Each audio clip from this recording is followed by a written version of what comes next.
So first of all, good evening. I want to welcome you to the Brown University Library, both here in person and virtually. My name is Joe Mizell, and it's my great honor to serve as Brown's University Librarian. In welcoming you here, I also want to acknowledge that Brown University is located in Providence, Rhode Island, on lands that are within the ancestral homelands of the Narragansett Indian tribe. The Narragansett Indian tribe, whose ancestors stewarded these lands with great care, continues as a sovereign nation today, and we commit to working together to honor our past and build our future with truth. This is the second leg of celebrating the career and legacy of Michael Denneny, whose extensive archive was donated to Brown in 2023 and resides here at the John Hay Library. Weighing in at what I understand to be a hefty 27 linear feet, the archive includes editorial files, drafts of his own and others' works, correspondence with noted writers and thinkers, personal photographs, material culture items exemplifying post-Stonewall New York City, and basically all the stuff that places like us love to take care of and exist to do so.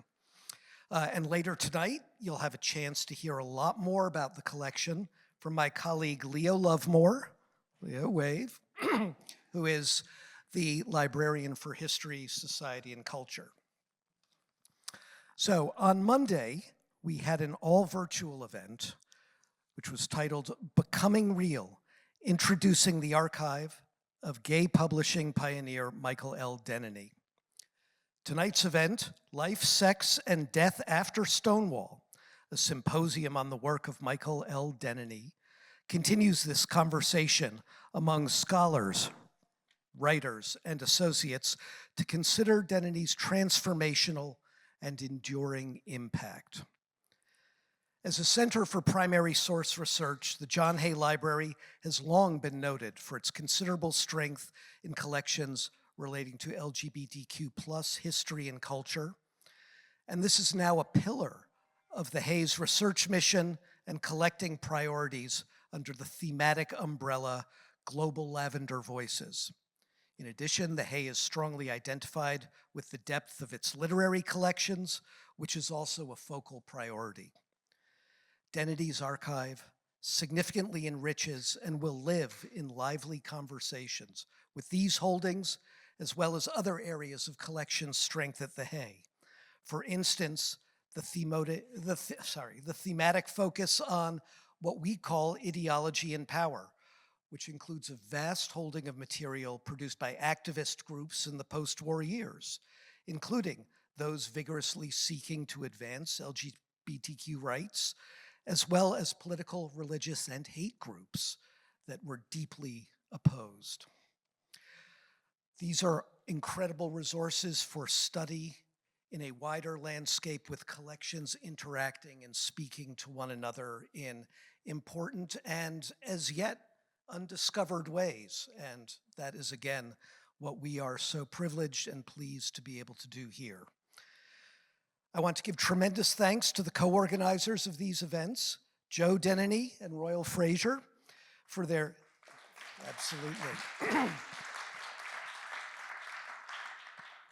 for their dedication to bringing these celebrations into being and their generous collaboration and partnership with my colleagues here at the library. So in addition to Leo, I want to express my particular appreciation to Jennifer Betts, Director of the John Hay Library, Jennifer Braga, Director of Library Communications and Public Programs, and John Shimgoshin, the Hay's Administrative Coordinator.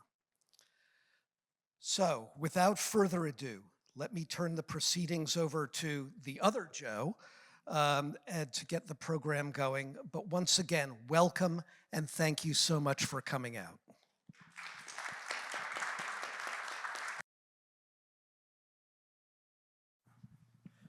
Thank you, Joe, and thank everyone for being here. Thanks to Brown University, the John Hay Library, the Friends of Michael Committee who've worked tirelessly for the last several months putting this together, and our distinguished panelists.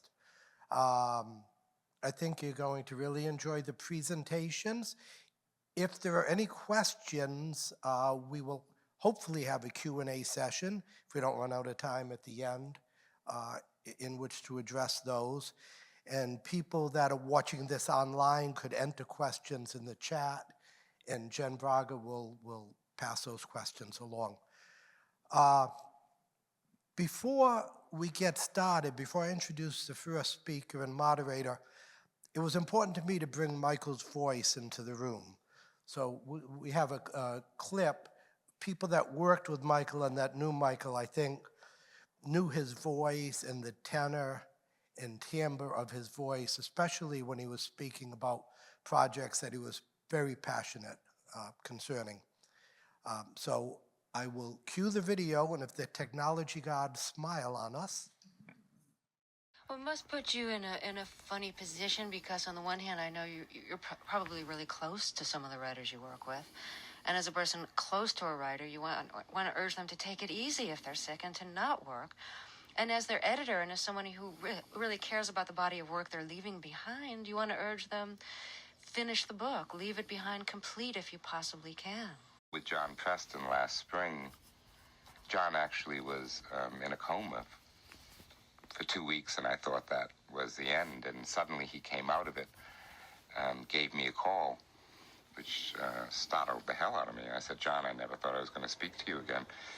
And he said, I can't die in peace until we get the contract done for Franny, which I thought was a perfect John Preston. I said, John, you're really pushing it this time. But we had 3 days, and we managed to get all the legal niceties handled. He managed to revise Franny. He signed the contracts, and I believe died within 8 hours. John Preston, besides being a distinguished author, was a close friend of Michael's, and his archives reside here at the John Hay as well, as do St. Martin's Press, which is where Michael spent most of his career. I will turn this over to David Groff, who I'm so thankful is our first speaker and our moderator today. David? Thank you, Joe. Thank you. And I'm so glad to have heard Michael's voice, so distinctive and so present with us, and always and in this room today. Thank you all for being here, whether you're present in this room or connecting with us online, for the second of 2 sessions celebrating the life and work of Michael Denneny and the archive of his work, now housed here at the Hay Library at Brown University. We're grateful to Brown for giving a home to Michael's papers and doing the heroic work of organizing them so that they can be accessed and activated by upcoming generations, who will be inspired by all Michael achieved as an editor, writer, and thinker, how much he defined the emerging era of LGBTQ+ literature and culture, and how, perhaps most importantly, how his work summons us into a new era of resistance, renewal, cultural formation, and human possibility. So my thanks to librarian Joseph Mizell, Jennifer Braga, Heather Cole, and Leo Lovemore here at Brown for all you've done. And thank you to all of those who are a part of this symposium, from the Monday night online session to those appearing in person today. I've learned so much already, and I'm eager to hear what others have to share today and what questions all of you have for us as well. Can you all hear me okay? We're good? Great. And we all owe a huge thanks to the Friends of Michael, FOM, as the group has been dubbed, who, since Michael's death in April 2023, have been working to preserve his legacy and make this event happen. Deborah Daly, Joe Denneny, Royal Fraser, Brooke Manawal, and Jared Spencer. Their love for Michael and their great curatorial care has been wonderful to witness. Joe Denneny deserves the ultimate shout out, laboring relentlessly to organize and support these 2 events, as well as Michael's memorial in New York City, bringing to the effort of establishing his brother's legacy determination, cheerfulness, and immense heart. I'm not sure that this is a word common in Pawtucket, Joe, where you and Michael grew up, but you are a real mensch. I want to say a word about the vital importance of archiving our work. As an editor for so many authors living and gone, and particularly as the literary executor for writer Paul Manette, who was published by both Michael and me, I've become increasingly concerned about how and whether our writings are being preserved. The curators, legal and cultural, of an author's work must be proactive, engaged, and consistent to ensure that their books stay in print and continue to connect with readers. I have seen authors vanish into obscurity and oblivion after they die of AIDS or old age or by illness, accident, or suicide. I know of more than one writer who will not be read because they do not have the immediate family or a coherent cohort of friends with legal legitimacy to shepherd their work. This is especially an issue for LGBTQ+ creators who may not have the biological family invested in safeguarding their presence for readers.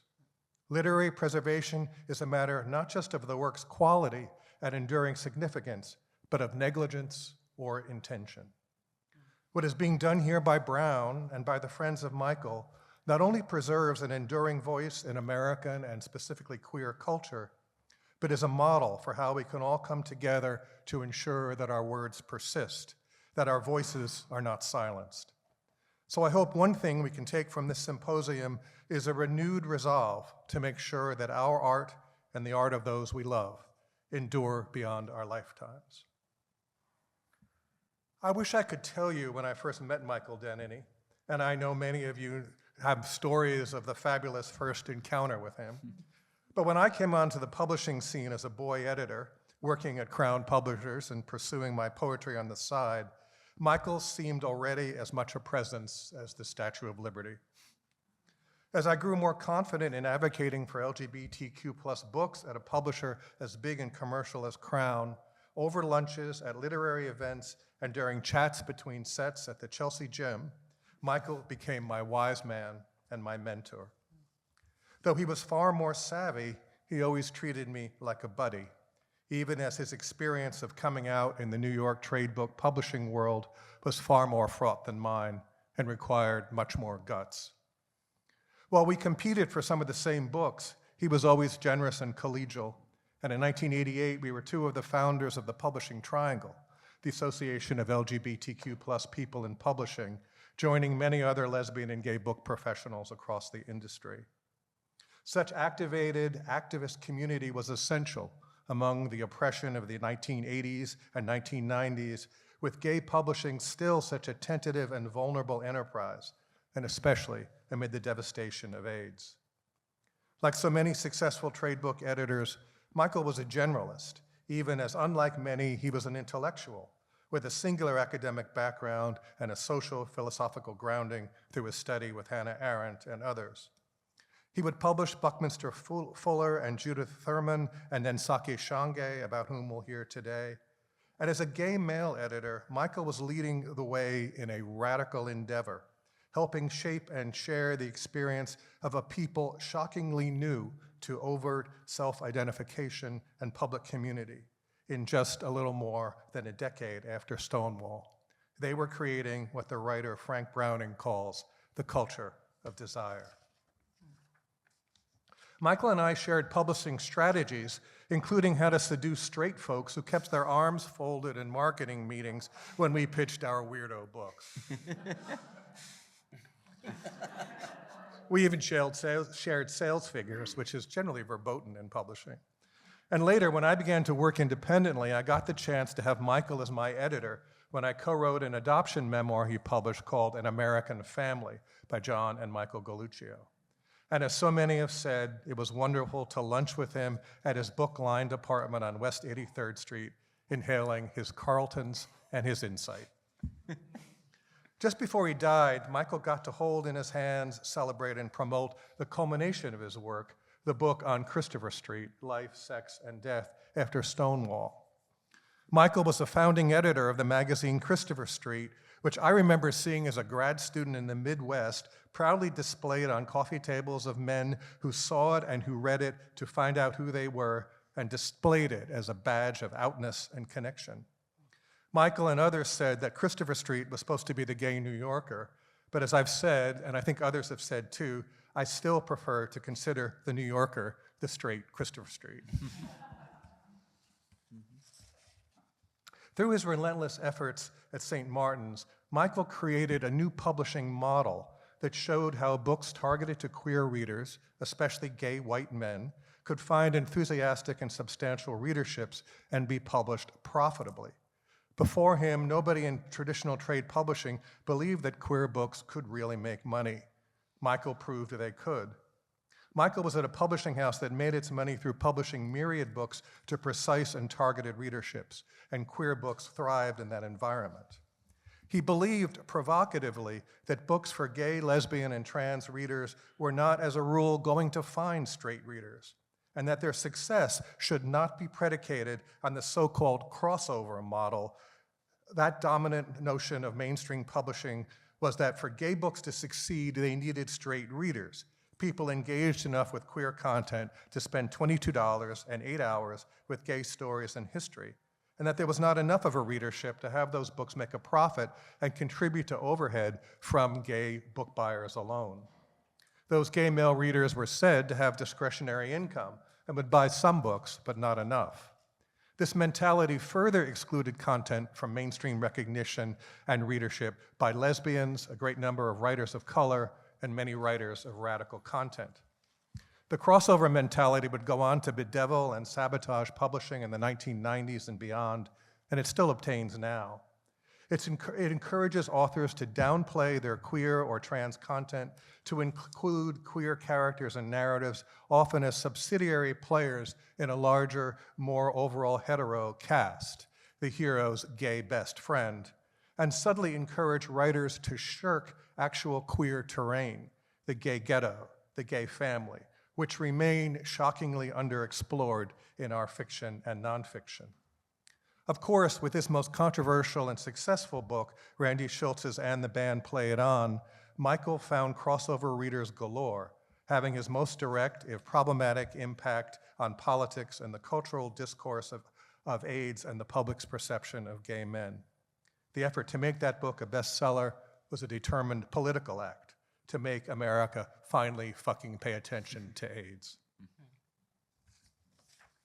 In our current era, when the issue of sustainability still looms large for all writers, especially LGBTQ+ readers, in an age of consolidations and winner-take-all publishing, Michael's strategies for publishing effectively and profitably are ones we should look at and adapt as we seek a large readership for our books and our cultural output.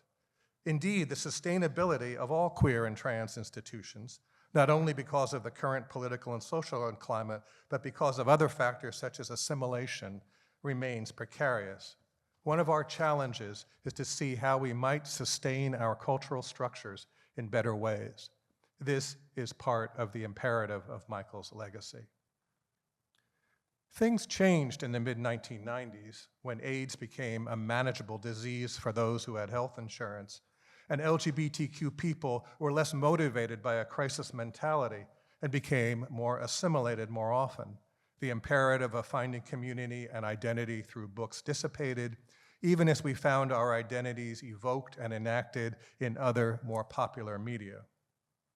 Well, to some degree in our current times, queer, culture-forward books by diverse writers have succeeded. What might augur larger readerships and more courageous publishing for everybody, LGBTQ books are not part of anyone's program now in mainstream publishing. Michael's imprint, Stonewall in Editions, is long gone, and much of the work of supporting LGBTQ culture and writing as a genre has returned to the realm of courageous, small, and independent presses, some of whom are reprinting Michael's classics, like Alan Barnett's wonderful short story collection, The Body and Its Dangers.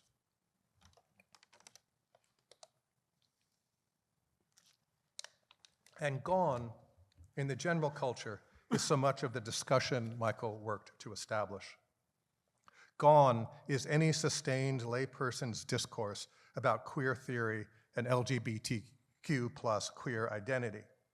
I remain shocked today at how little discussion there is of what it means to be gay. Once such questions were central to our life-making and our culture-making. Now the conversation about identity, community, sexual and romantic mores, love and bonding, even parenting, even aging, the very meaning of being queer and having desire have become essentially privatized.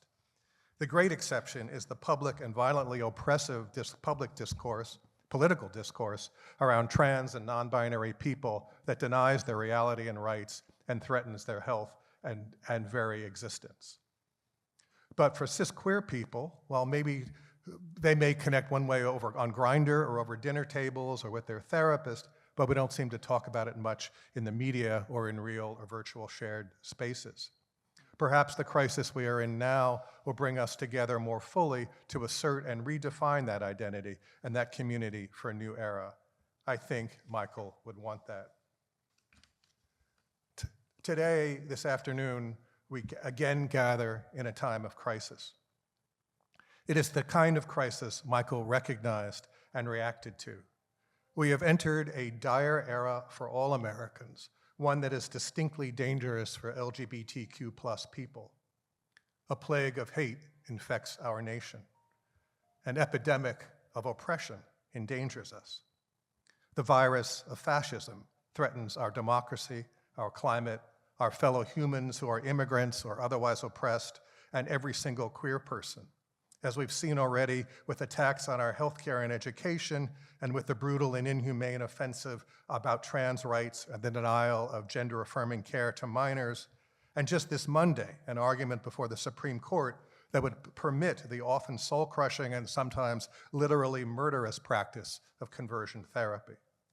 As publishing people in particular, we've seen our pride flags furled and our books banned from libraries across the country, from public schools to the U.S. Naval Academy.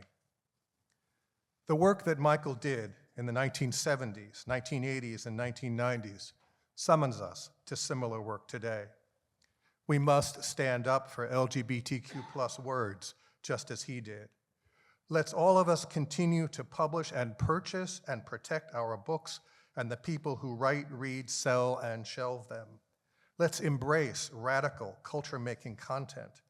Let's work to make our publishing efforts and literary institutions more economically sustainable. Let's reinforce our efforts not only on behalf of authors, but on behalf of readers, those precious and necessary strangers who so need our solidarity, community, and art. Let's all recognize that we are Michael's messengers, exploring vital and ever-evolving ways to live and love. Let's embrace the truth espoused by the late author Dorothy Allison, that we have the power to alter the plot, to see our stories as a way out, a way of loving and acting in the world, which is, as Dorothy told us, a revolutionary transgression. Michael Denneny was a revolutionary transgressor. His archive exists not just to preserve his past. His archive summons us to activate our future. Today, let us move forward into action with Michael as our mentor. Thank you.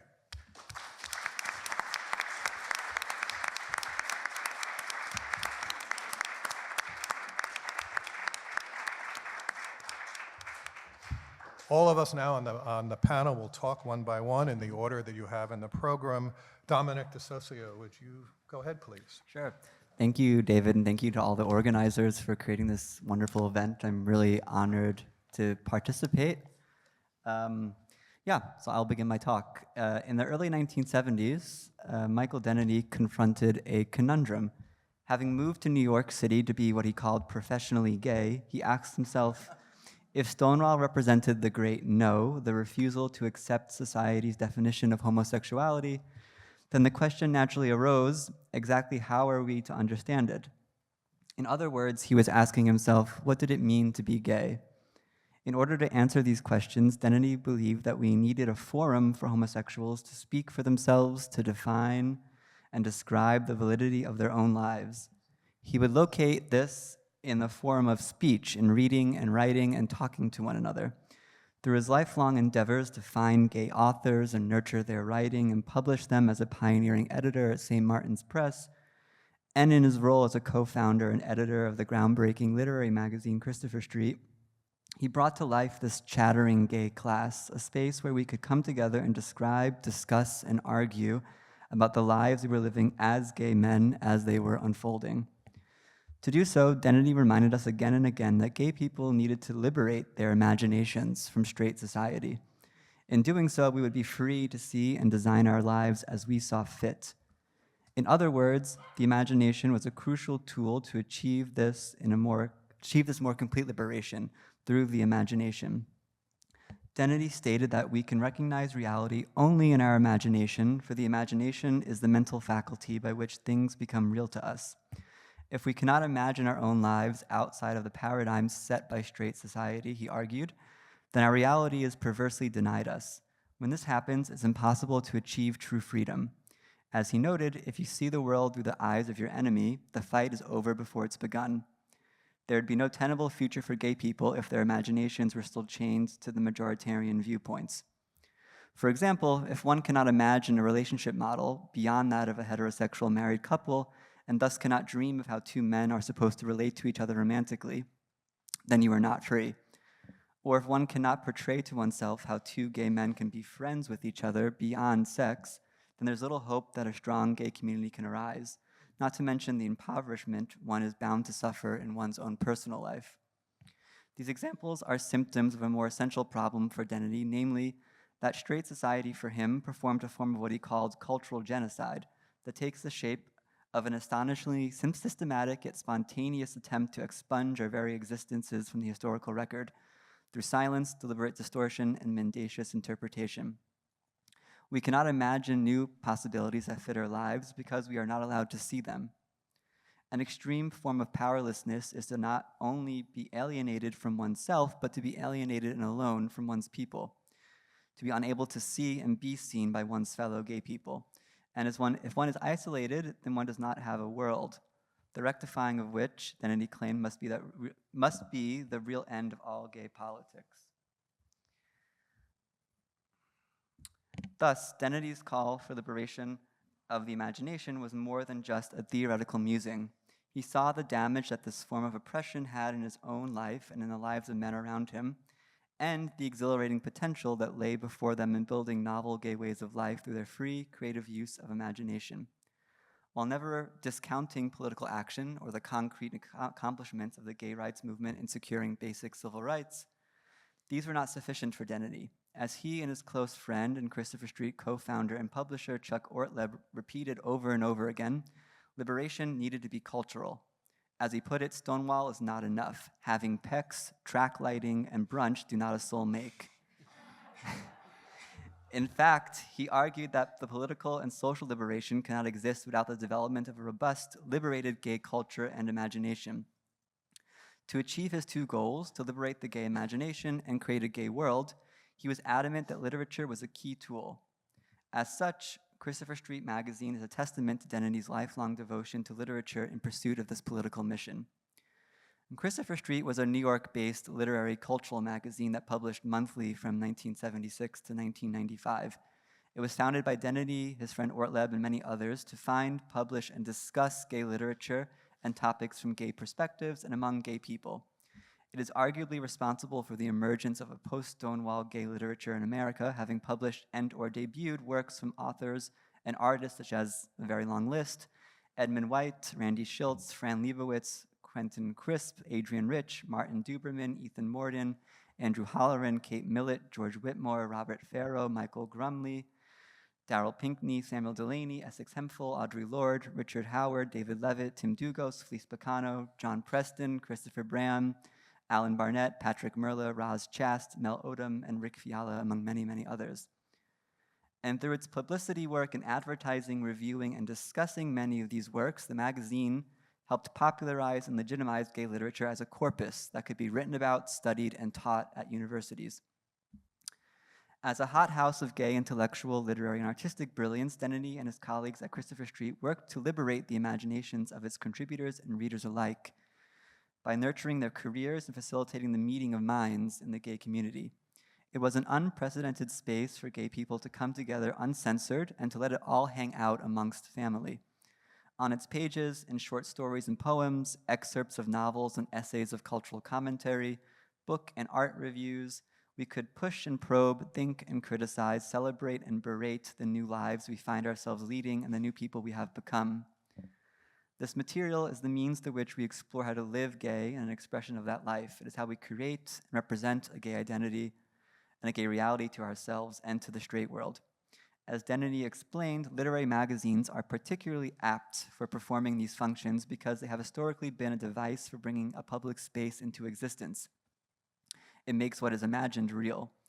Magazines function so because they facilitate discussion and dialogue between community members as if they were in a town meeting, enabling people to be in each other's company, however virtual, by sharing talk about matters that concern them.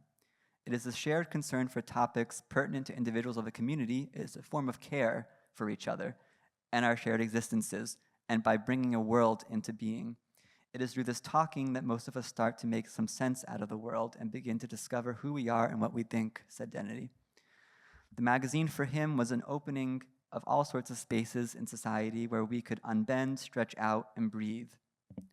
The desired end result is not, however, consensus around an issue, but rather the generation of more and different opinions, the stuff of a viable and fully fleshed out imagination tended to by a diverse set of inhabitants in this new gay world. This is particularly consequential for gay men, the primary target of Christopher Street, whose new self-identified culture had only just really begun to develop and manifest itself in full force in the 1970s. Like other marginalized groups, Denneny viewed gay men as needing access to a public space. Because, being excluded from mainstream culture, he wrote, gay men have been the victims of an active assault against our persons through a total public denial of the validity of our lives as we experience them. His work at Christopher Street, and as an editor, publisher, and more importantly, as a friend and mentor and confidant for countless of these writers, was all in pursuit of liberating our own lives and minds, to invent ourselves. To assert the power of our imagination is to look not only in the present, how we are currently living, but to look excitingly to the future. If we are throwing off the shackles of straight society, he said, then all of our assumptions and sedimented ways of doing things are unsettled and up for grabs. After all, being a gay man is different from simply being homosexual. The latter is an adjective describing same-sex sexual behavior, whereas the former, being gay, is an identity with all of its properties, a history, a tradition, and a community. He found modern gay life to be enfranchising insofar as it was a tool of self-making, right? We get to create ourselves as these new kinds of individuals, as gay men. Yet, as he also knew, this process was only just beginning. He recognized that the modern gay man is free to become the man he wants to be because he openly affirms himself as gay. He freely chooses to take on what he called a, quote, artificial culture, in the sense that it's not necessary, meaning that gay men are not born into it and have to adopt it, develop it, and define it as they live their lives. And how does one do so? Well, he was allergic to the pronouncements of political types that he thought were formulating an ideology that they hoped everyone lived up to. Rather, he emphasized, not unsurprisingly for a publisher, that we must look to gay authors to see, describe, and comment on this emergent gay identity because it never has been described before. It follows that we cannot adequately articulate or debate our gay world until we have an exhaustive description of that reality. The author, embodying the two positions of detached observer of an intimate participant within the gay world, must dedicate himself to its elaboration in its words. As it's crystallizing around us, as it's happening around us, we have to describe minute by minute where the changes are. We have to describe, in his words, what people dress like, what they do, where they go out, how they use their drugs, and what they do for entertainment. A lot of what we're doing is taken up with a description of what gay life looks like and feels like and what it's like to live it. An integral part of Denneny's goal to liberate the gay imagination was, then, his dual role as a book publisher and magazine editor, that is, to be a central node in cultivating this rapidly expanding gay literary community. He granted his authors the freedom and support to experiment creatively with form and genre and to explore in their chosen themes and topics all corners of a burgeoning, unprecedented new world. It is here that one of the most important pieces of Denneny's legacy lies. His is a service that is critical to the infrastructure of gay life today and which continues to pay dividends in the unfathomable vitality and breadth of contemporary gay writing. He helped us seize real power by becoming visible and tangibly present. He helped us become real to each other and to ourselves. And his passionate nurturing of gay writing has lent critical energy to the never-ending project of creating our own gay world and community. He proved to himself, to us, and to the straight world out there that the gay community, quote, was no fata morgana, that it was a tangible and concrete reality here to stay. Thank you.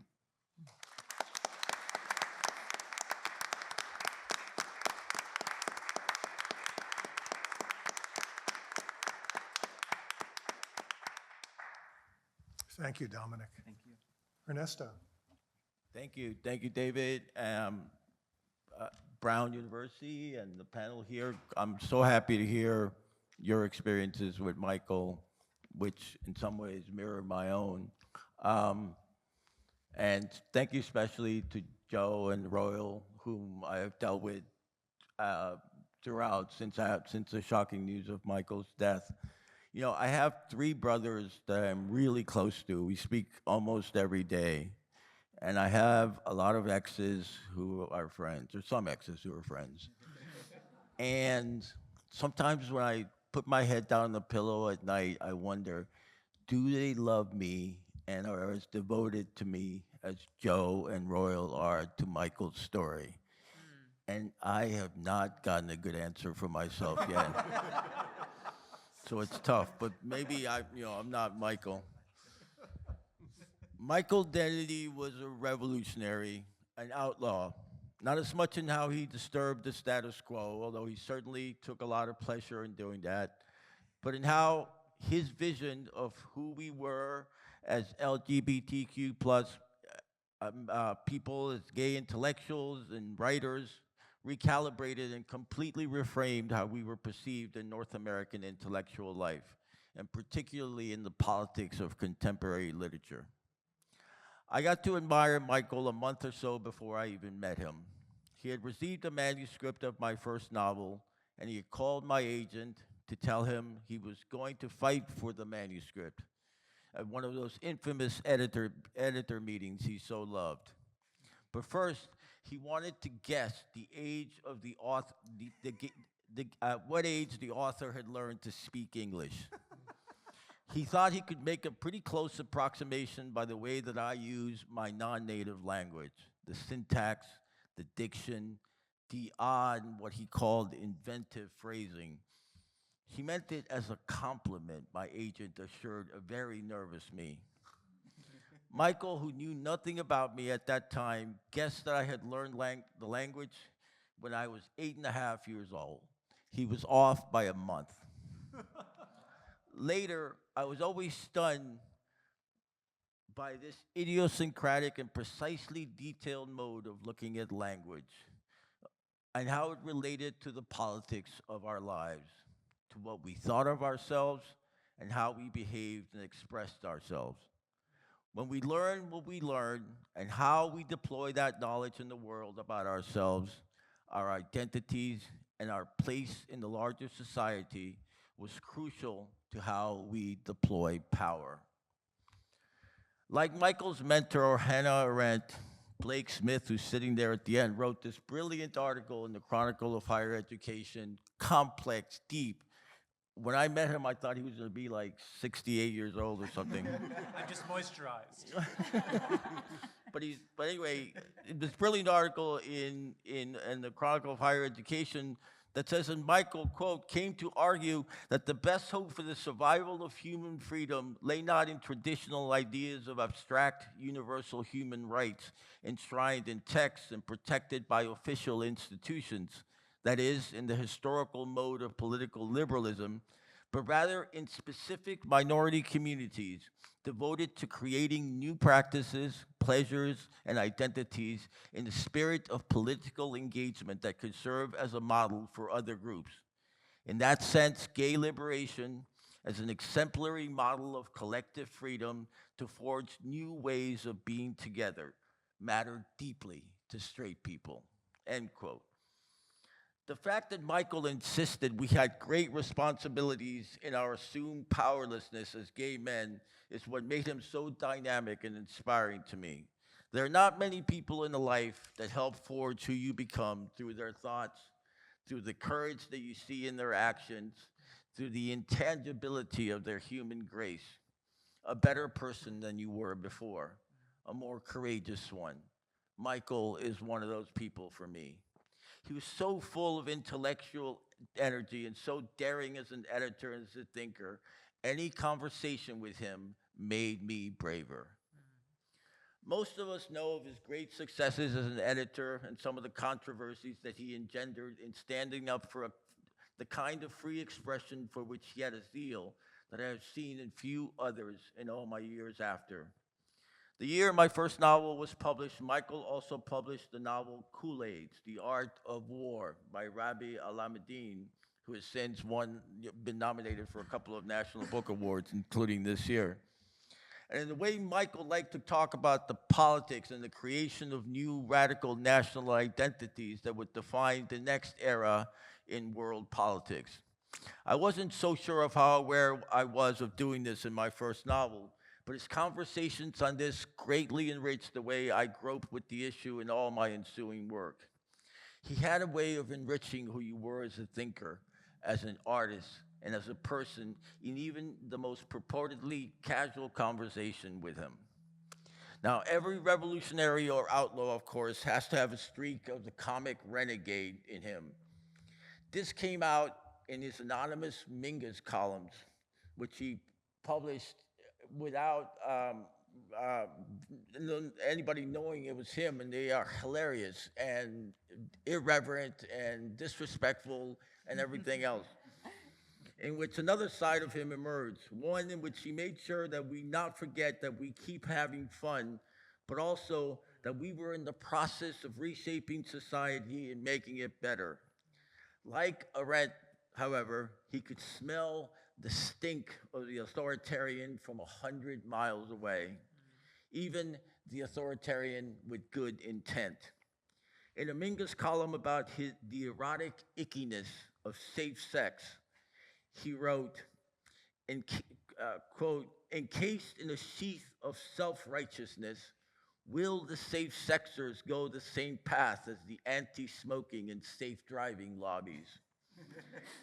Those people have been terrorizing us for years with their horrendous commercials, supposedly public service advertisements based on scaring or revolting the viewer into doing something for his own good.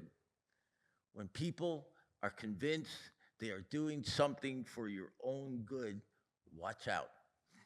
They generally allow themselves to use some pretty sleazy and strong-arm tactics. My favorite story about Michael, though, has nothing to do with literature or art or intellect. He always told it as a way to make sure that you were aware of his street cred and not mess with him. It was about an uncle who used to run numbers from his place of business. And it was little 10-year-old Michael's job to move the cash from place to place. Sometimes it remained at that. The little innocent boy as a mule with big wads of cash, but when some party had become full of too much literary bloviating from others, the story became a bit more of a thriller, with little Michael had to move evidence and cash so that the feds who were after his uncle would strike out with their search warrant. Little outlaw Michael was always one step ahead of the feds. In Ways of Seeing, John Berger writes, soon after we can see, we are aware that we can also be seen. The eye of the other combines with our own eye to make it fully credible that we are part of the visible world. If we accept that we can see the hill over there, we propose from that hill we can be seen. This is logical, except that sometimes those on top of the hill are purposefully not looking.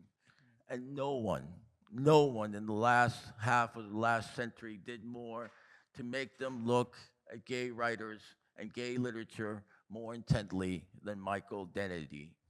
His papers and the wondrous story of his life will forever enrich this institution.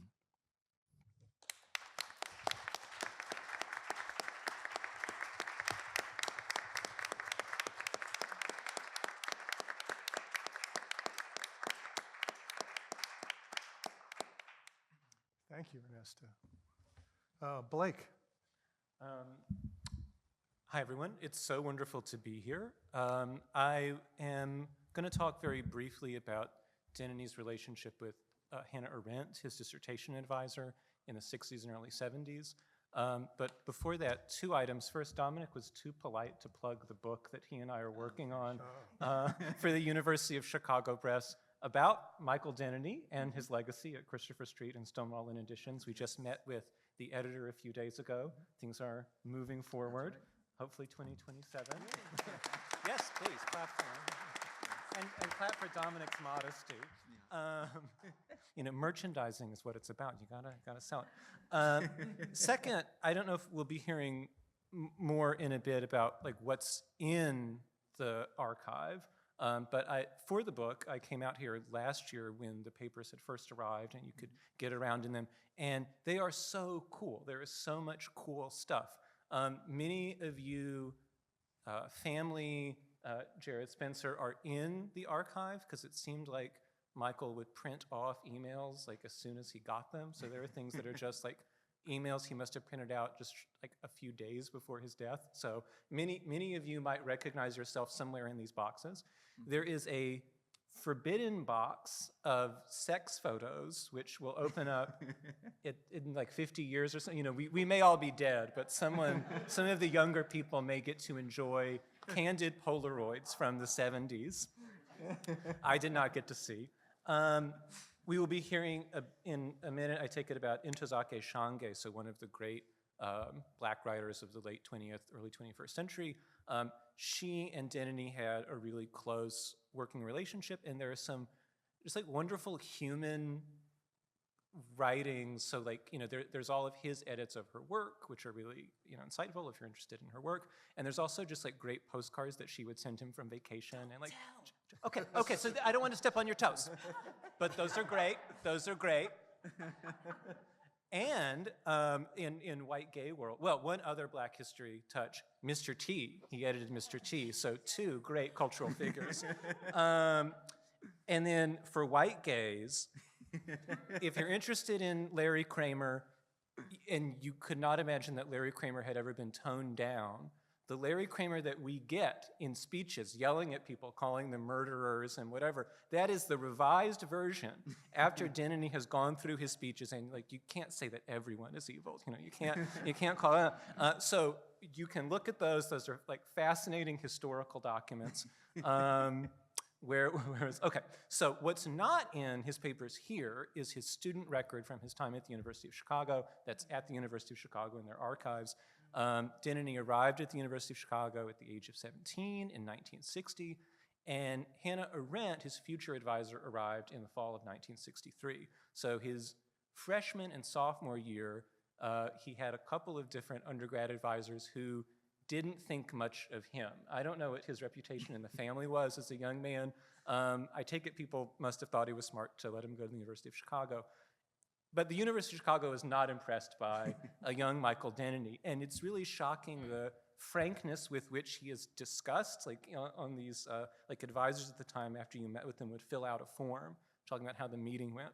So there are all these forms talking about him as a mediocre, unfocused student who kept changing his major. For a minute, he was studying Chinese, and he was going to do history, And for his first 2.5 years or so, no one thought he was smart.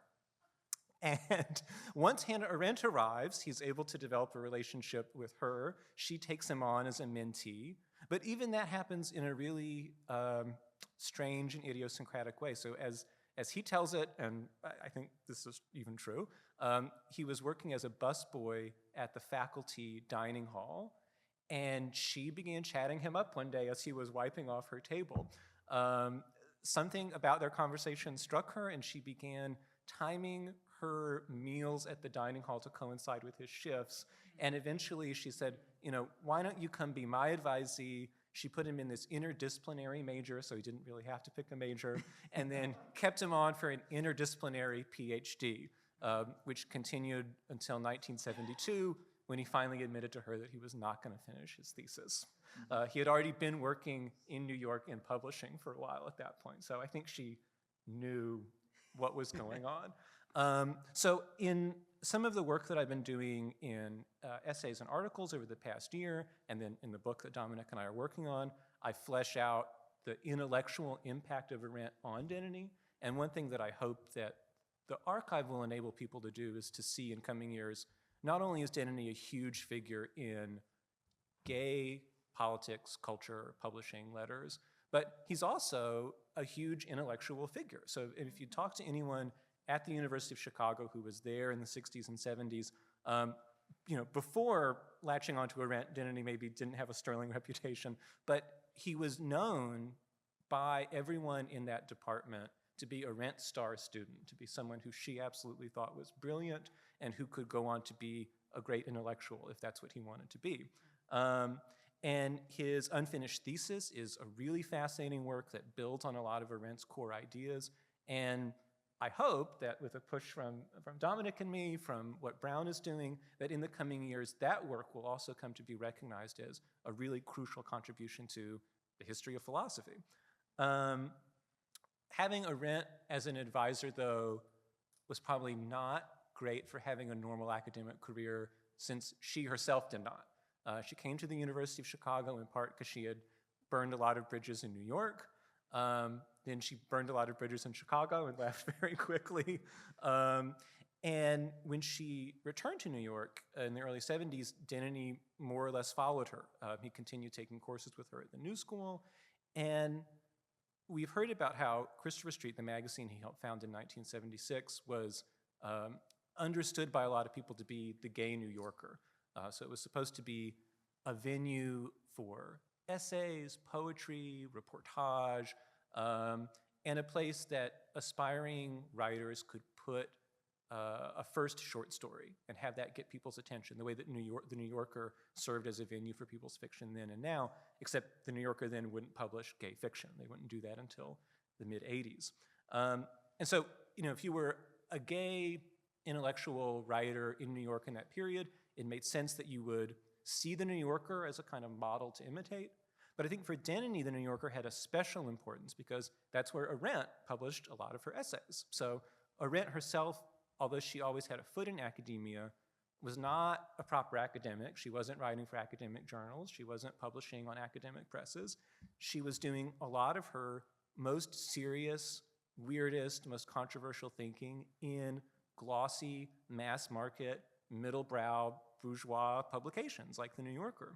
And I think the fact that she was able to do that really showed Denneny that, at least in the best of cases for some people, it's possible to have a publication that has a wide readership, that reaches people outside the academy, that might have advertisements for fur coats and movie reviews by Pauline Kael that might sometimes seem like glib and superficial, but that can also really capture people's attention and the attention of people outside of the academy. So, I think beyond all of the specific concepts, like Domenic talked about the role of the imagination, which is also a really important idea for Arendt in this period. Beyond the specific concepts, I think Arendt embodied both what the life of mind could be like, what it would be like to be a thinking person, and especially that you could be such a person outside the academy, having a fabulous life in New York, writing for magazines, and not be cooped up at the university. Although we're very grateful to the university for having us today, for hosting Denneny's papers now more than ever, et cetera. Okay, well, on that I'll end. Okay. Thank you, Blake.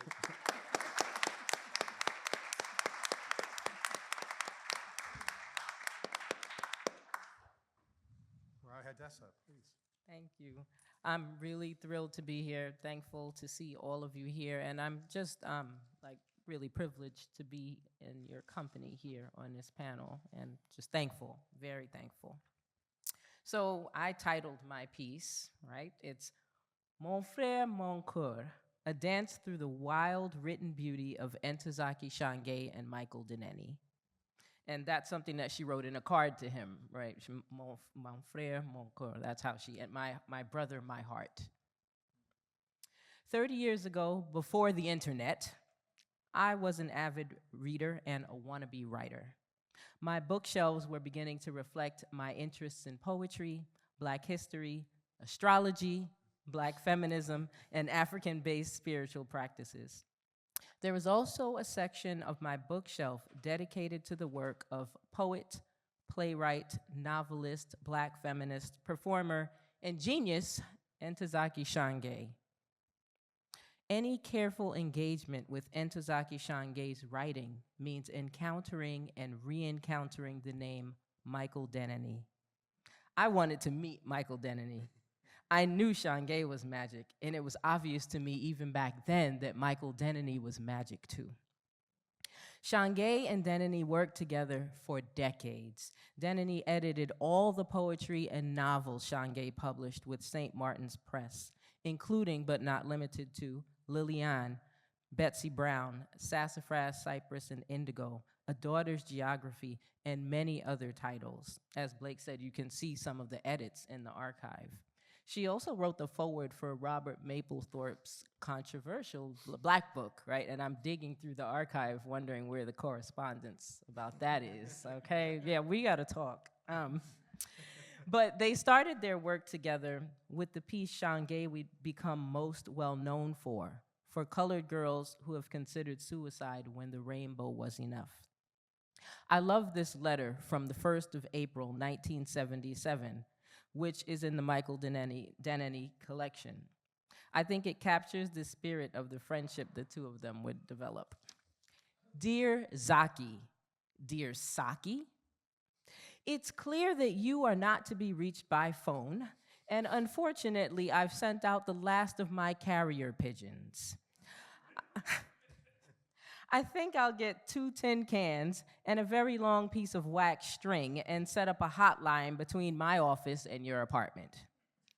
He then gets down to business, arranging a 1-minute taping for Macy's For Colored Girls. There was supposed to be like 14 videos of this in Macy's. Doing radio ads, connecting her to folks from PBS, organizing an event with, quote, the best bookstore in DC who will order 500 copies of the book if you'll go down and do a signing. 500 copies. Like, this is major. He closes the letter by saying, besides, I like spending time with you. You're a terrific conversationalist. Good talk. I had a wonderful time Monday, though it took 3 days for the alcohol level in my bloodstream to ebb. So I hope you'll call. You can always reach me at home before 9 or after midnight if you have trouble getting me at the office. Be well, Michael. Denneny saw the power of Shange's voice immediately. And by this, I mean that he saw it on paper. As he wrote when she was awarded the Langston Hughes Medal in 2016, I started working with Zaki in 1975 when I published For Colored Girls at Macmillan. And I'd not seen the play, but only read a copy of the script. And what astonished me from the very beginning was Zaki's remarkable ability to make language come alive on the page. This voice was very concrete, very particular, very much her own, and totally unmistakable. She did not sound like anybody else, ever. Writers dream of developing a voice like that. Writers also dream of having a champion like Michael Denneny. Remember, For Colored Girls was praised by many, but it was also met with fury and controversy. There was one critic who said that when he saw For Colored Girls, he had this idea that Shange was out for male blood, black male blood, which hurt Shange deeply. So imagine being a young poet and having a hurricane of success and criticism swirl around you, sweep you up. And imagine what it meant to find the I in someone as brilliant, kind, and wise as Michael Denneny. Shange never took Denneny's presence in her career for granted. She made it obvious through her acknowledgments that he was a crucial part of her creative life. Consider the acknowledgments of her 1991 book of poetry, The Love Space Demands, where she writes, my editor, Michael Denneny, and his assistant, Keith Kalla, insisted there was a book in all this drama. Consider the acknowledgments of Riding the Moon in Texas, a 1986 book of what she termed word paintings. Shange writes, once again, I must thank my editor, Michael Denneny, for believing in me. And in Wild Beauty, which was published shortly before her passing, Shange calls Denneny an aesthetic compatriot, and she names him along with her longtime friends and artistic collaborators, Thulani Davis, Miguel Algarin, Jessica Hagedorn, Diane Harvey, Diane McIntyre, and David Murray, as a person who, quote, kept her imagination alive and vivid. I can't really explain how important that is, right? Because these are people who she created with for decades, and she considered her editor to be as important as those people, right? Like, if you know Shange's work, she is deeply intellectual and works across times, geography, imagination, like she does all of that, and he went there with her, and it's just so meaningful and so powerful. And I wanna read you this, right? You know, poets always have to improvise. But this is from Lost in Language and Sound, and this is the acknowledgement. I must thank my ever-nurturing editor of some 35 years, Michael Denneny, who kept this project alive through strokes, major surgery, and simple chaos. He was able to remember essays I had written but felt a total stranger to. And for that, I must thank him. His patience and humor, as well as his not insignificant editing, have once again brought back whole pieces and fragments foreign to my memory.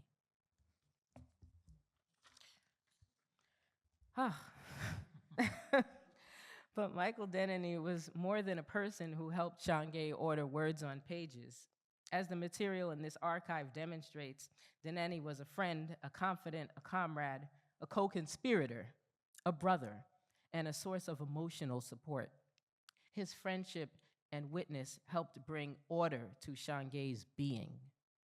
Shange wrote Denneny letters and postcards. She sent birthday wishes from Trinidad and France and all across the United States.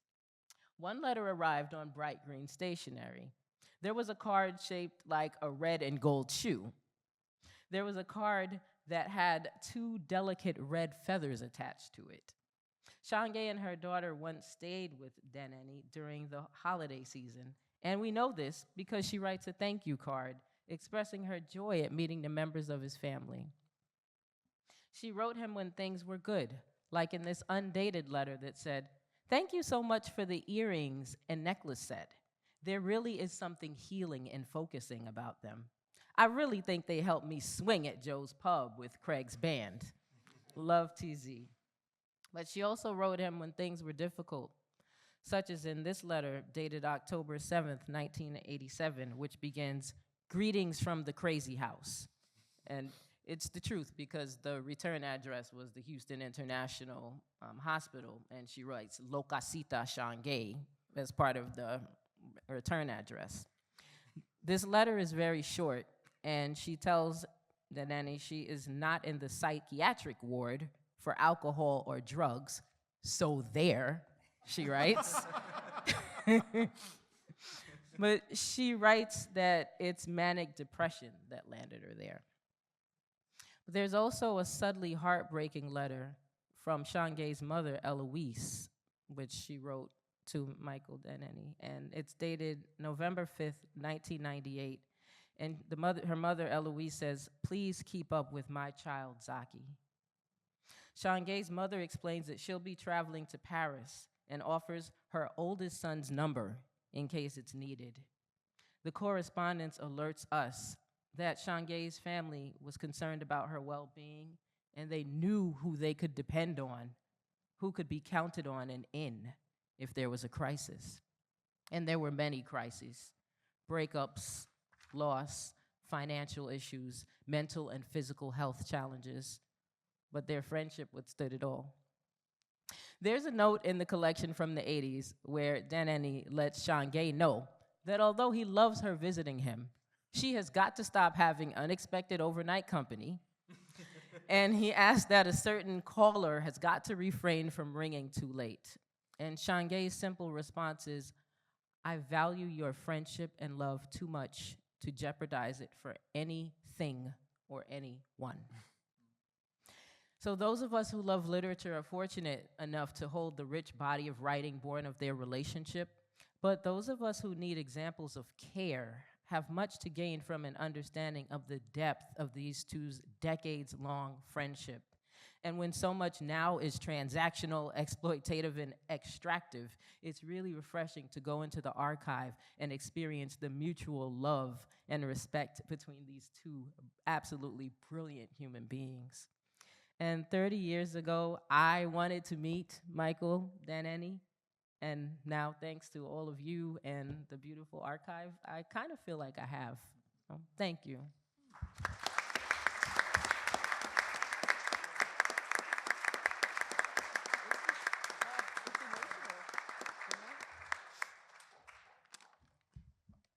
Thank you so much, Hadessa. We have some time for questions and conversation and sharing in this room and also online. So we can maybe begin in this space. And Jen, you can guide us into what online folks may be saying. Maybe we can alternate. Okay, great, terrific. So but right now it's us in this room. So I'm eager to hear your thoughts, and I know we all are interested in continuing and enlarging this conversation with your thoughts and your questions. And that goes for the panelists too, I think. If you have stuff you want to say further or ask about or talk about.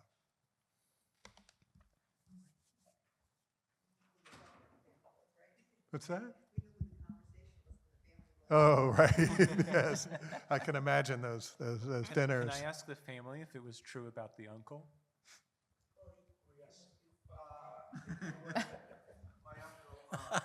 There's a mic for you right there. Yes, it was my Uncle Eddie. My Uncle Eddie, who was born Charlie and everybody called Babe, and he was a printer by occupation, and he did print the numbers for the mob. They were his biggest client. We usually got warned. They had to sort of raid him about once a year, but they always told him when they were going to raid him. And I can remember Michael and I tearing apart sheets of paper and ripping them up. And I've told people that story, and once in a while they look a little askance at, well, that's kind of a sordid occupation. And I remind them, when the mob printed numbers, they used to pay out 75 cents on a dollar, and it wasn't taxed. When the state took over the lottery, they pay out 49 cents on a dollar. And if you win enough, they will tax you. And if not for the mafia, we wouldn't have had gay bars. So they're intersectional. But thank you for asking that.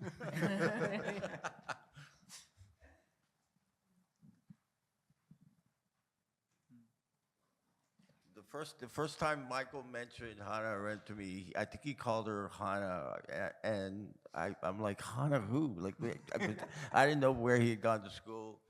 And from then on, he just started explaining that relationship, and it's always been fascinating to me. I mean, it's really funny. You can, like, in his Chicago student files, you see her harsh but somewhat loving, like she was not a particularly effusive woman, edits of his student papers. So, like, she has the line edits where she's like, no, bad, terrible, huh? And then, we'll write the letter back where she's like, oh, it's pretty good, yeah. It's just, all these things need to be fixed. And then I can see him learning how to be an editor in the 70s and 80s, and it's like, learning from mom a lot of the same techniques. Like, all of this has to go, but great job. I have a question, but somebody on this panel or in the audience might be able to answer it, because, so I did my dissertation on Ntozake Shange, obviously, right? But one of the things that fascinated me was the foreword that she wrote for the Black Book, right? And so much controversy, right? The book of Robert Mapplethorpe's photos of Black men, right? A lot of controversy erupted, and some Black gay men were very upset and critiqued the book. And I'm wondering if any of you were privy to any conversation that We Michael were just talking Denneny. about this a few weeks ago. Yeah, I'm wondering if you all found anything in the archive. Like, Well, no, I was going to ask you because it's frustrating because so Shange's papers, there's some correspondence between them here. There's some Yes. correspondence at Barnard, yes. but not for that period. And I mean, you should all go out and look at Mapplethorpe's Black Book if you're curious. I have the coffee table book at home. Me too. It's wild. Wait, what was the controversy? I mean, he's got guys like in leopard skin. You know, it's not all tasteful. And the quite question of objectifying Yes. the nude black man and all the history and the tragedy. So it and- wasn't about and her gaze writing, it was on about her putting her name on that. And she didn't even take any flack for it. You're putting this so beautifully. She didn't. It was the photos themselves Yeah. that people felt like, well, you don't have a relationship with this community, but you put naked black men in your book. This is the same, like, over sexualizing, right, reducing, and you know, I mean, Essex Hemphill wrote some amazing work about this, and so I wondered about just the relationship that, you know, with the black gay community and with the critique. And I haven't been able to, I found Shange's response, but I haven't found what, I'm curious what she and Denneny might have talked I mean, about. it's something that we've been looking for and wanting to think about because the book we're working on is sort of from the beginning of Denneny's career in the early 60s to And the Band Played On in 87, so that includes the publication of Black Book. And I don't know if he asked her to write the preface to sort of take some heat off That's him. what I think. And because Yeah. the preface is crazy. It's like a 5-page prose poem Yeah. where she's like, these men look great. These look like Yes. some of my exes. Like Yes. it's nuts. No, but that's true. And she says, actually, in one of her, we're really getting into the weeds here, but archivists are crazy. But she says, like, I sat with Robert and looked for my exes, and he was looking for his exes too, right? So that was a joke that she had with him, and so, right, that ends up in the forward. And so I also wondered in my dissertation, did he do that to, like, you know, take a little of the heat off? It didn't work, right? Yeah. But she didn't care, so that's the other thing. She really didn't care. But okay, so I have to read your dissertation. Yeah. Make it that. I'll get it to you. Yeah. Yeah. Yes. Do you want to wait for a mic? There's a microphone coming.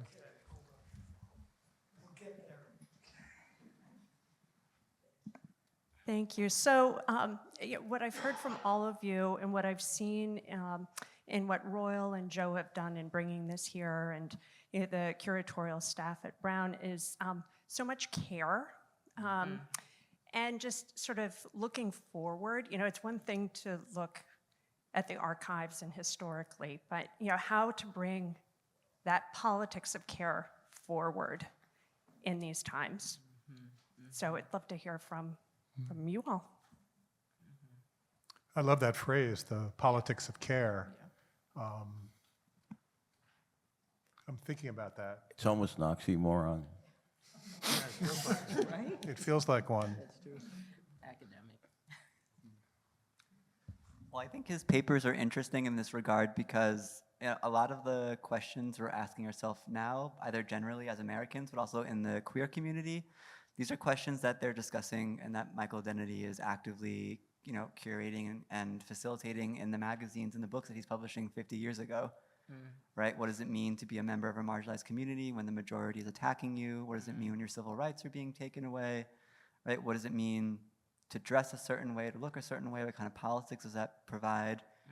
And I think it's for the future, right? We can go back to these older documents and realize that our ancestors were discussing the same things as we are. Maybe they had different answers than we do, which is actually quite liberating because we have to maybe break out of our own conversational silos and look at what other people were talking about 50, 60 years ago. So I think that's a great potential that the archive is now open for people to do that kind of research. I think, like, it's beautiful when you go through this archive, and I was very specific in what I was looking for, but I feel like when you see just the thoughtfulness, the conversations, when someone's not just an editor, right? Someone's not just using you for your voice. Someone is caring for you. Someone is concerned about your well-being. I mean, this is rare. I don't think that that's something that you find every day as a writer. It's rare, Right. very rare. But I think Michael was like that as a human being. You know, we dated for 9 years on and off. And during a time when I was really poor, he used to call me every night, just like it was out of the blue, and ask me if I wanted to have dinner. And he would do it as if he hadn't done it just the night before. And that was the kind of kindness that you got from him, not just as a writer, but to those who were parts of his life. So anyway, that's just one to say. Thank you. He was a friend of his mother too, back in Florida, right? Yeah. It was nice. I think Michael really appreciated that. You know, he had that really choosing. I have been thinking a lot about the various movements that changed America and caused so much conflict from the 1960s on, from the U.S. Civil Rights Movement to first wave and second wave feminism to the rise of gay rights. And it's very easy, I think, to spend a lot of time talking about just the conflicts within them, which were fierce and intense, and with different agendas, different ideas, different personalities, different beliefs in what would work. But when you one of the things that happens, I think, after a movement or a person departs and changes is that all of that burns away. And I think there is some sense, you remember it, you recall it, you want to learn from it. But maybe what comes up is that care even more, that certain belief that everybody had that women should be equal to men, or that the Civil War should finally be resolved, or that gay men and others with people with HIV had to live or to have equal rights, and that there were different ways of constructing desire. Everybody argued about that all the time, shouting at each other. But there still was, I think, a unity of overall intention that Michael represented. I mean, his authors were all over the place politically and in every other way. He did one book that I actually looked up. This is slightly off topic. I remember him telling me he was doing this book called The Coming War with Japan, published on January 1st, 1991. And I don't know what that book, that was part of Michael's brief as well, books like that were, that had different agendas and were maybe off in their own world. And someone maybe can explain to me, I haven't read the book, what that was about. But I think still, when you kind of look at the overall trajectory of movements or of people, there is that sense of intention and positive impact. Even as we study the archives and maintain the complexities.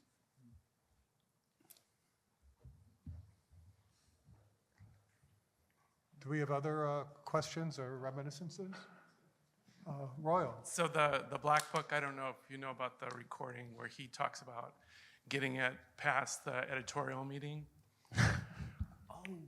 You know about that? Yeah, I did read that. Okay, good. Yeah, you should tell the story. In other words, they were what he first passed around were like magazine-sized photos. So as he passed it around, he could see the reaction, and the reaction was, "It's porn."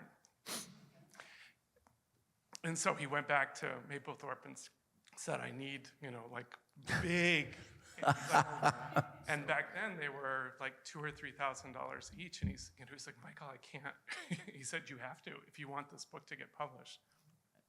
And it was the same photos, and as soon as they saw them, like on easels, I'm imagining, they totally changed their mind. How in size? That's right, it's gotta be bigger. We gotta be bigger. Oh yeah, so they could be sold. And the other thing is that Michael and I would have kind of like a Sunday supper every week on the phone. I'm in San Diego, he was in New York, and we catch up on getting the Christmas tree, how much it was this year in New York, but it was always came back to his writers. That's what he wanted to talk about. He always was thinking through how to make a book better and how many days it took for it to sit in his subconscious before it sort of really came into shape. So I just... Thank you. I think there may be one thing, Royal, that you just made me want to kind of emphasize or bring in. Michael was a writer as well as an editor.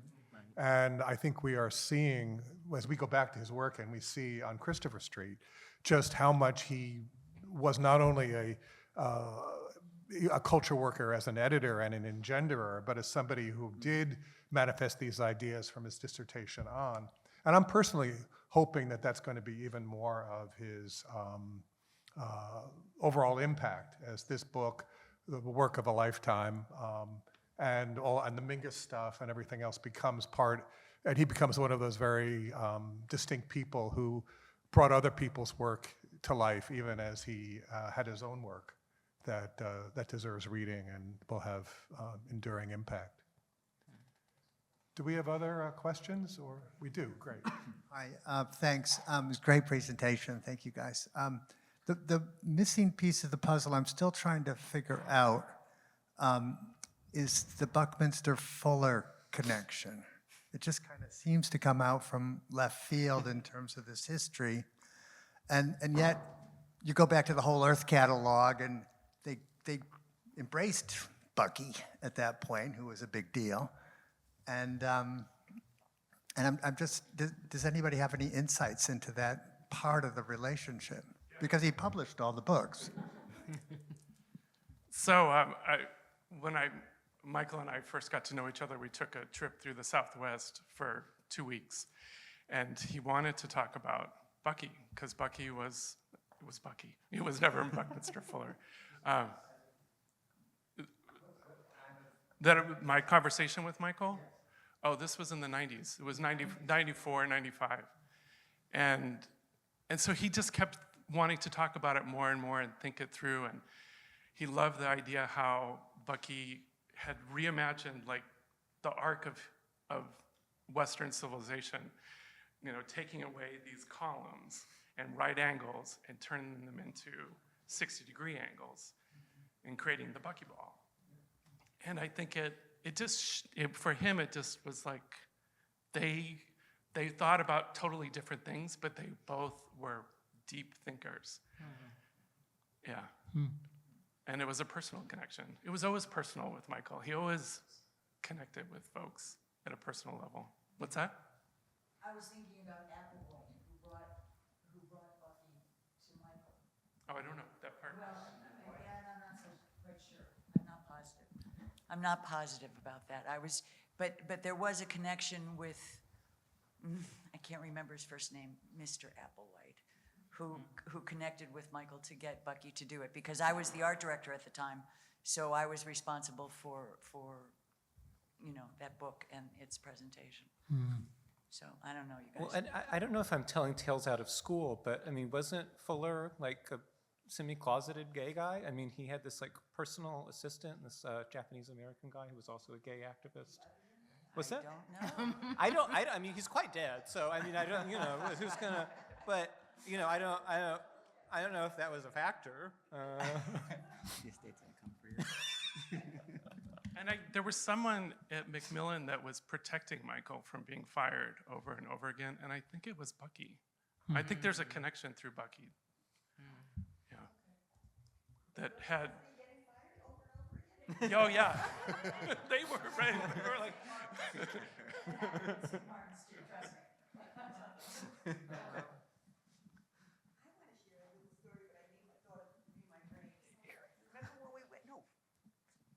You're in it now, Mom. Let's go. It was just a little going through the archives. That little story. Somebody had stayed over his house one time, and he wrote a letter back to her because she complained about him sitting at his dining room table, and he complained. She complained to him that he had the lights on and she was trying to sleep, and he wrote back something like, well, he says, if I recall, there's many a nights that I saw you falling asleep in my front room with the TV on and the lights on. Yeah, you had no problem falling asleep. Yeah. And I don't remember who that was. Yeah. I don't remember. What? Nina. It was Nina. It was Nina. It was. Thank you, Jay. Yes, it was Nina. Yeah. I thought that was very real with Mike. He was a very humble guy. So much.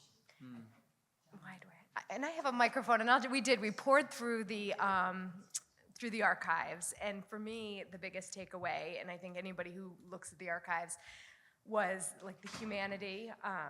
You know, Jay, you spoke of all the things he did for you. There's actually a note from you in the archives saying, "Thank you for being family when I needed family."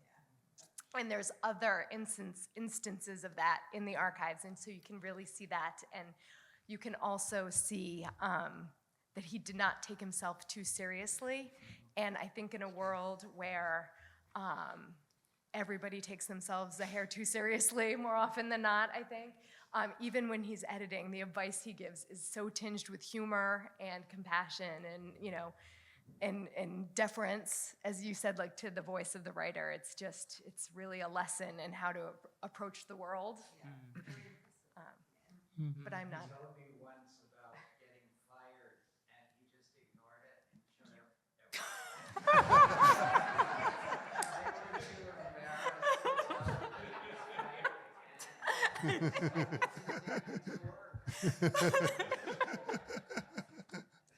I need to remember that strategy. Yeah. Yeah, okay. Yeah. Jen, is there anything from your end? Okay. Other people here who want to share or ask about certain aspects of what we've been discussing? Yeah. Thank you. Does any of you know if Michael was just friends with, because I'm sure he was friends with the people in the, I think it was the late 70s, early 80s, literary group of gay male writers, the Violet Quill.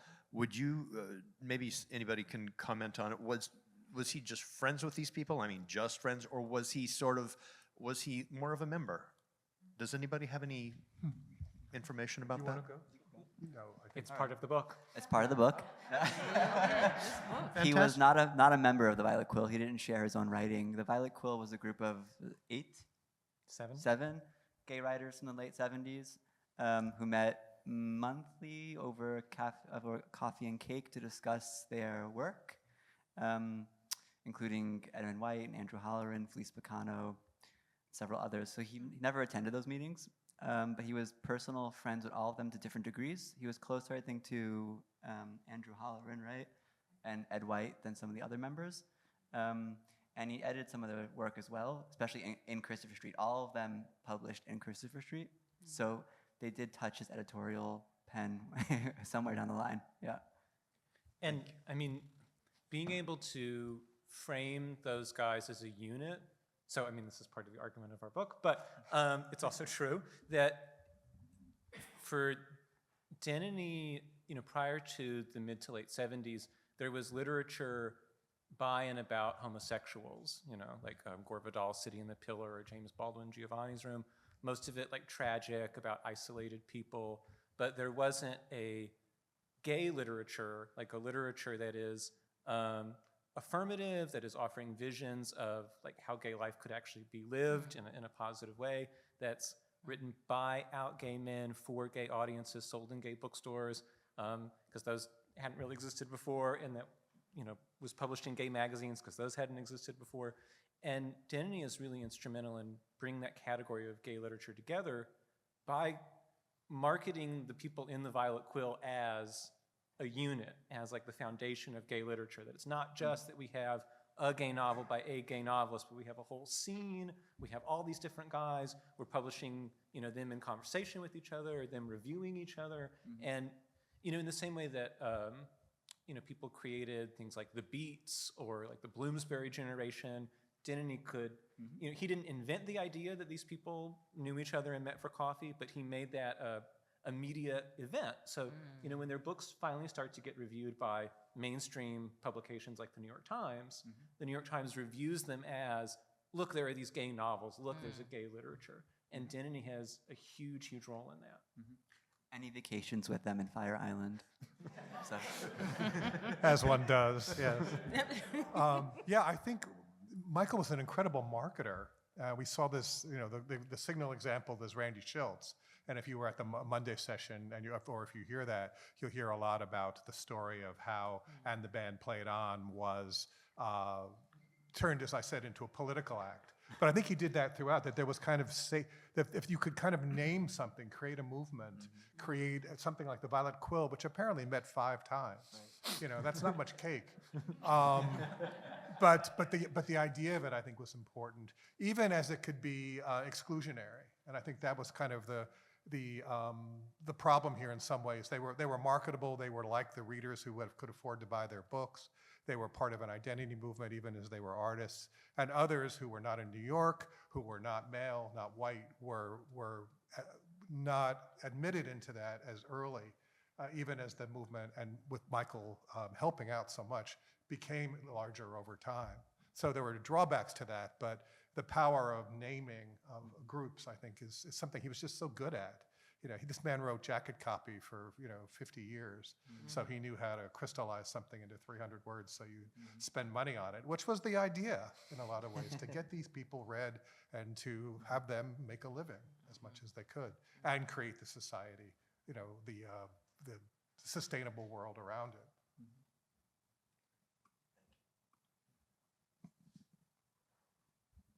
Well, I think, unless there are other questions, we might want to move on now to Blake and Maria Hadessa talking about the archive. Are we ready for that? Have a conversation. Sure. Okay. I was not actually aware that this was happening, so we're going to. Well, we can keep this, casual, and you may want to give a sense of how archives work for those of us who are naive to them, how they work for you. I mean, not in cosmic ways, but and other ways too that give us some further orientation. Do you want to go first? Yeah, I'll go first. So with this particular archive, I was really fortunate because I was working on my dissertation and I was going to Barnard to look at the Ntozake Shange archive all the time, right? I started going there I was not in graduate school when I started going there. I started going there because I was curious and interested, right? And an archive, if it's public, is just a great place to go and learn more about who you love or who you're interested in or who you're obsessed with. She's my obsession, right? So I would go there and I would do this research, but I didn't know what I was looking for. I would just read anything, right? And so later, coming to Brown, working on a Ph.D., you learn how to actually approach an archive in a different way, right? So that was my training. Oh, well, if you're gonna, you read that, but you better take a picture, you'd better scan that and write box such and such, folder such and such, right? So yeah, that was a big lesson for me. So I was really fortunate because Heather Cole, who works here, she knew about my work on Ntozake Shange, and she's like, guess whose archive is coming here, right? And I was just like, what? And so I pretty much, I went to see it as soon as I humanly could. And so my interaction with this archive, it's been very specific. I looked really at Ntozake Shange's work and her correspondence with Michael, right? That's it. So it was really particular. And through doing that and doing this, I want to look at other materials. But that's where you see all this really beautiful stuff, again, like the cards and the letters that we both saw. It's been beautiful. And one of my classes actually got to see some of the materials from the archive. I'm sorry, I have my back to you. Your class came in. Yeah, That's interesting. my class came in and they saw some of the materials from the archive as well. I was teaching a class on Ntozake Shange called Beyond the Rainbow, Black Otherwises in the Work of Ntozake Shange. And we don't have all this work, this beautiful body of work of Shange's if we don't have Michael Denneny, right? We don't have that. So yeah, I think, again, it's so obvious in her work how much she cared for him, but what you learn from the archive is how much they really cared for each other as humans, right? Beyond the work. And so it's beautiful. It is emotional for me for whatever reason when I encounter the objects in the archive between the two of them. Just to say in response to that, I don't know how interesting to the rest of y'all the relationship between Denneny and Shange is, but I've been thinking a lot about this recently because Arendt is a major intellectual influence on Shange, and I would say on Denneny, and I would say the other one is Shange. Throughout his life, from their meeting in the mid-70s, Denneny is thinking about her, quoting her. Right. He has a manifesto on gay politics. This was not a great year for such a manifesto. 1981, unable to see that AIDS was about to happen. But he begins that with a quote from Shange, and then there are quotes from Shange in the manifesto. On Christopher Street, which comes out in 2023, just before his death, includes things he's written over the years and more recent reflections on those pieces. Those are also full of quotes from Arendt, full of quotes from Shange. Like, these are the two intellectual forces in his life. And if you just look at like the Wikipedias for either Denneny or Shange, you would think Michael Denneny, world of like middle-class white gay men in New York. You would think Shange, like black feminist, like that's her world. But both of them, all of their work is shaped by looking at each other, thinking about each other. And you wouldn't know that except by being able to work through the archives. So the archives give us, it's like the back of the tapestry, right? Where it's like messy, but you see how all the things connect to each other. And we can only have those kind of archives because institutions are able to put up the money and the space to make that possible. I know like Brown, like many elite universities, is having some funding troubles. I'm about to go in a few weeks to spend a month at Texas A&M, which for odd reasons has a big collection of gay books and a pile of money to go out there, even as LGBTQ+, et cetera, courses are being banned at the university, and professors and administrators are being fired right now. So like I'm the first person to come out to use that archive on that grant. I might be the last, like I might be closing the door behind me, so I'll take as many photos as I can. Hopefully Brown can keep the lights on longer. I mean, even I don't know if like you're comfortable telling the story, Jared, but we almost didn't get these papers here because they would have gone out on the street, right? I mean, it was sort of touch and go from it. No, is this not?